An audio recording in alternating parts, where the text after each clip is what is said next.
Hello and welcome to part 2 of the gingerbread takeaway pottery kit from Flying Colours Pottery. I wanted to show you a little example of how I've chosen to paint the gingerbread house.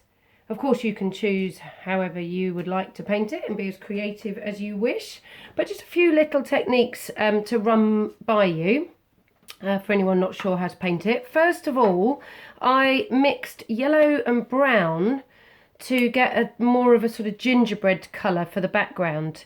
So in doing that, I put the yellow down first. When you are mixing colours, do always start with a lighter colour first.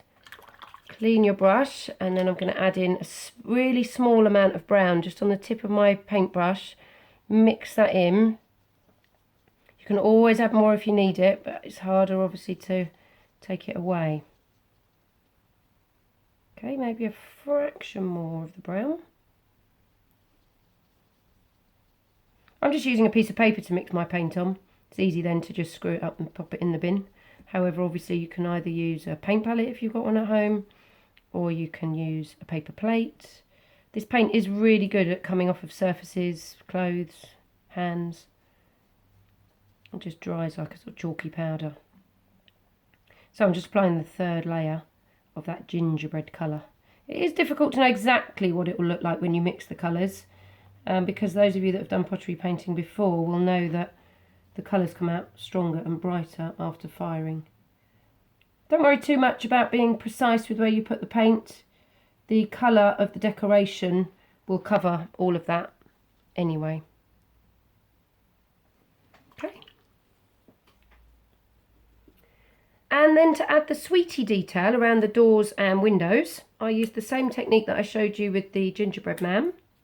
And that's using the opposite end of the paintbrush to apply the dot detail.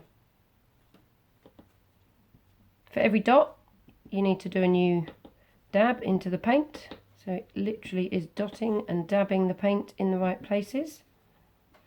I would recommend 2 or 3 layers if you can. I mean, it does actually, using this technique does apply the paint a lot thicker anyway, but really the more layers you can apply, the brighter the colour will look at the end after firing. Okay, should put some yellow on there. I think you get the idea.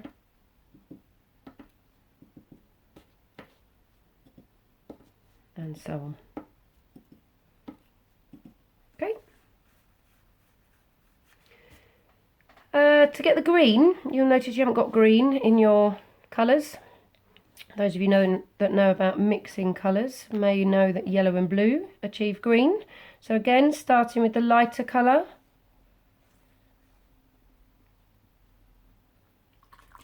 Clean your brush.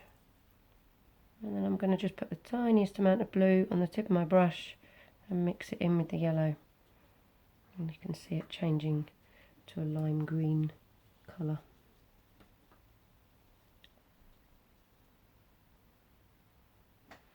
Add a bit more blue to that.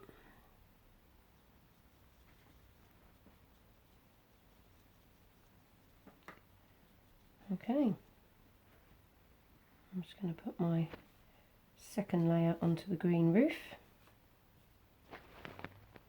As a rule of thumb, the darker colour tends to go over the top of the lighter colour. So in this case, where the red and green overlap, you're more likely to see the red over the green. Okay. And so you'll carry on. And obviously making sure that all areas of the decoration are coloured. Don't leave anything white, because it is, in this case, the colour that makes it shiny. That will bring the shine. So if you leave anything white, it will still have the rough texture of the pottery. Once you've finished, pack everything away, including the pots of paint and the brush. We do reuse it in the interest of saving the planet.